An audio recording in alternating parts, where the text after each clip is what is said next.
Welcome to Speak Perfect English. Have you ever been in the middle of a great story, ready to drop the perfect phrasal verb, and then you freeze, you feel that drop of sweat on your forehead?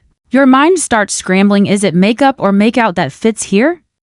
That tiny moment of panic, the fear of saying something completely off, sounding silly, or worse, just being flat out embarrassing. Trust me, every single English learner has been there. Well, what happens when the tiny difference between two little words turns a sweet story about reconciliation into a very awkward story about passionate kissing? You're not alone in this struggle. But today, we're getting rid of the guesswork. We're going to break down 20 of the most commonly confused phrasal verbs, so you can finally speak with the confidence and clarity you've been working so hard for. Section 1. Relationships and Social Life. Let's start in the ultimate minefield for mistakes, your social life. Getting these verbs right can be the difference between a good story and a very, very confused friend. First up, the classic and most dangerous pair: make up versus make out.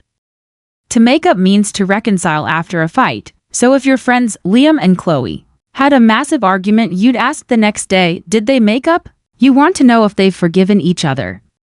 But make out, that means to kiss someone passionately. So if you say, they fought all night and then they made out, you're telling a completely different story.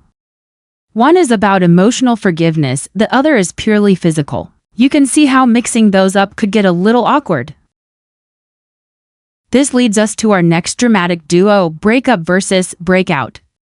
To break up means to end a romantic relationship. It's the end of the line. You could say, after all that drama, I'm shocked Liam and Chloe didn't break up.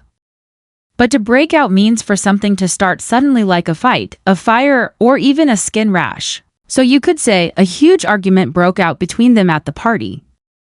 One verb ends the romance, the other starts the chaos. In fact, a relationship can break up because a fight broke out. See how they connect? Finally, in our social group, let's look at turn up versus turn down. Turn up means to arrive somewhere, often when people weren't expecting you. For instance, we all thought he'd stay home, but Liam turned up at the party anyway. Turn down means to reject or refuse an offer. Chloe could say, he asked me to dinner, but I decided to turn his invitation down. So, if someone turned up at a party, they arrived. If they turned down a party, they said no thanks and stayed home. Section 2. Work and productivity. Alright, let's clock out of the party and head to the office, where a whole new set of phrasal verbs can trip you up. Getting these right is key to sounding professional. First, put off versus put out. To put off something means to postpone it. We're all experts at this, right? I need to stop putting off this report and just get it done. It's the art of procrastination. To put out, on the other hand, can mean extinguishing a fire, but in the workplace, it usually means to inconvenience someone. You might say, I really don't want to put you out, but could you take a quick look at this email? So you put off a task, but you try not to put out your helpful coworkers. Next, we have carry on versus carry out. Carry on simply means to continue what you were doing. If your boss pops her head into your office, she might smile and say, don't mind me, just carry on. But to carry out means to execute a specific task or an instruction. That same boss might later say, I need you to carry out a complete analysis of our quarterly sales figures. So you carry on with your daily work, but you carry out specific assignments. Our last pair for the workplace is take up versus take over. To take up something is to begin a new hobby or accept a new responsibility. You might say, I'm going to take up a course on project management. To take over, however, is to take complete control of something, usually from someone else. For example, when my manager retires, I'm hoping to take over her position. You take up a new skill, but you take over a whole job. Okay, we're more than halfway through and you're doing great. If these explanations are clicking for you, do me a huge favor and hit that subscribe button. That way, you won't miss out on future lessons. For a quick challenge, drop a sentence in the comments using either put off or put out. I genuinely love to see your examples. Section 3. Knowledge and Perseverance. This next group is all about those subtle differences that can totally change your meaning. Let's get these straightened out. First, the incredibly common but often confused look up versus look after. To look up means to find information in a reference source like a dictionary or on the internet. If I don't know a word, I just look it up on my phone. To look after means to take care of someone or something. You'd ask a friend, "Could you look after my cat while I'm on vacation?" The mistake here is hilarious. Asking someone, "Can you look up my cat?" That means you want them to Google your cat, not feed it. One is about research. The other is about responsibility. Next up, bring up versus bring out. To bring up means to introduce a topic into conversation. During a tense family dinner, you might whisper, "Whatever you do, don't bring up politics." It can also mean to raise a child. To bring out, however, means to release a new product or to emphasize a quality. A company will bring out a new smartphone, or a friend might say, "That blue shirt really brings out the color in your eyes." So, you bring up an idea, but you bring out a product or a quality. Our final pair here is all about persistence, give up versus give in.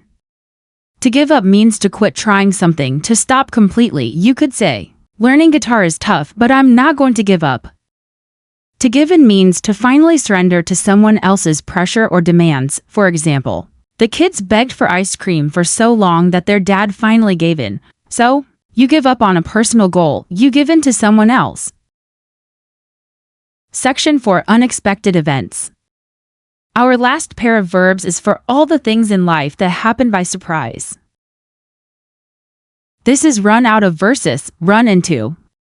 To run out of something means your supply is gone, it's all used up. You're baking a cake and you realize, "Oh no, we've run out of sugar." To run into someone is to meet them unexpectedly. You could say, "I was at the grocery store and I ran into my old high school teacher." Mixing these up is pretty funny. If you say, "I ran into sugar at the store," it sounds like you literally crashed your body into a giant pile of sugar. Just remember, you run out of things, but you run into people. Bonus tip section. And before we finish, here's a super important tip. When you're using a separable phrasal verb with a pronoun like it, him, her, or them, that pronoun must go in the middle. For instance, with pick up, you have to say, "I'll pick it up." You can't say, "I'll pick up it." With turn down, you say, "Turn it down," not "turn down it." It's a really common error. But now you know the secret to getting it right every time. And that is it, 20 phrasal verbs you can now use with way more confidence. We've untangled the confusing pairs from social life to the office and put an end to that guessing game. As you've seen today, the key is always context. Understanding the situation unlocks the right meaning. Speaking English clearly isn't about memorizing endless vocabulary lists. It's about understanding how these phrases actually work in the real world. So please, practice them, try them in your own sentences. And don't be afraid to make mistakes, it's the only way we truly learn.